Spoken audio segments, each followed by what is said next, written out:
నన్ను నోటుకొచ్చినట్టు వాగిన అందరూ వెధవల విషయంలో నేనే రాజ్యాంగబద్ధ పదవిలో ఉండి నేనే తంటాలు పడవలసిన దుస్థితి రావటం దురదృష్టం. చూద్దాం, న్యాయ పోరాటం చేయవలసిన అవసరం వస్తే చూద్దాం.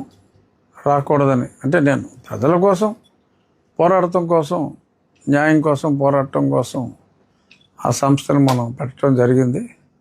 మరి అది నాకు న్యాయం చేయండి అని చెప్పి ఆ సంస్థ ద్వారా అడగవలసిన అవసరం రాకూడదనే కోరుకుంటున్నా.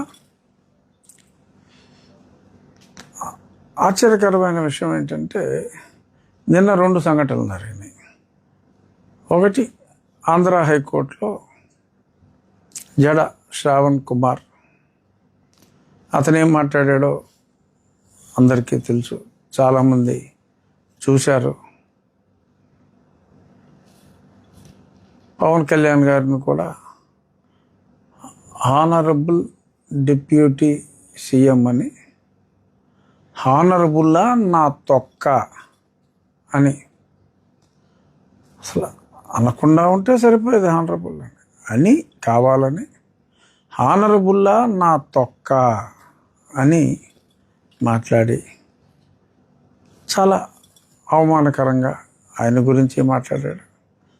అలాగే ఇంకా నా గురించి అయితే చెప్పవలసిన అవసరం లేదు. డైరెక్ట్గా అబ్యూజివ్గా మాట్లాడుతూ 4 వస్తానన్నాడు. అదంతా కూడా చూశారు.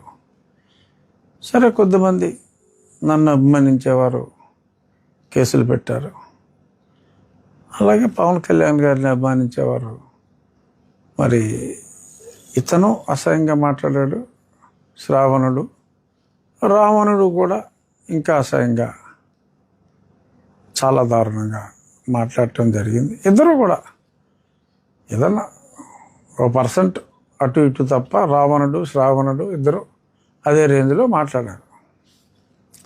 సో రావణుడిని అరెస్ట్ చేశారు. చాలా తీవ్రంగా మాట్లాడాడు అతను. సరే, చాలా చోట్ల కేసు రిజిస్టర్ అయింది.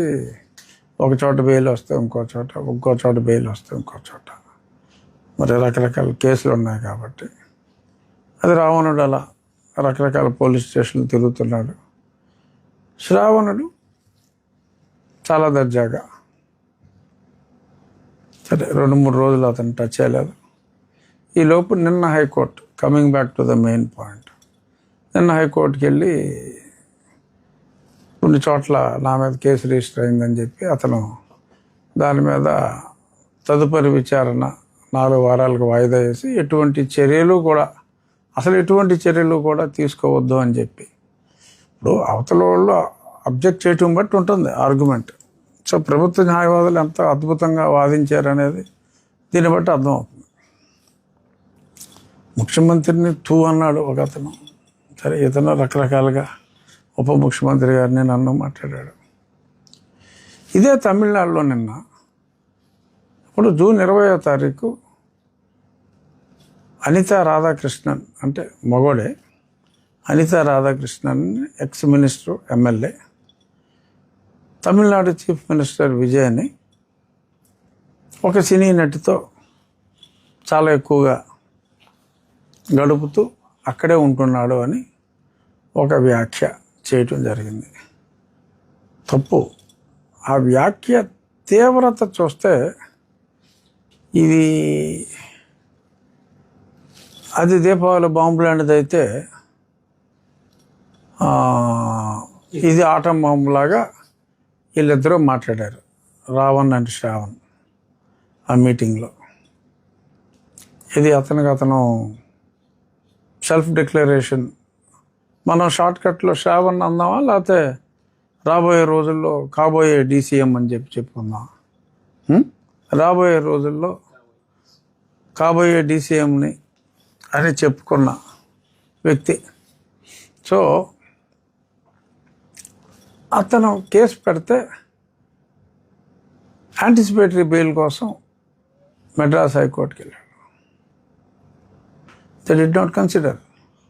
చాలా తీవ్రంగా మాట్లాడావు, ఇది సమాజం మీద చాలా చెడు ప్రభావం చూపెడుతుంది, అల్లర్లు. ఇప్పుడు ఇక్కడ మెయిన్ విజయ్కి చాలామంది ఫ్యాన్స్ ఉన్నారు. సో ఆ రకంగా మాట్లాడినప్పుడు విజయ్ ఫ్యాన్స్ కూడా తిరగబడతారు. పవన్ కళ్యాణ్ గారికి అంతగా రెట్టింపు సంఖ్యలో ఫ్యాన్స్ ఉన్నారు. మరి ఇక్కడ తిరగబడరా?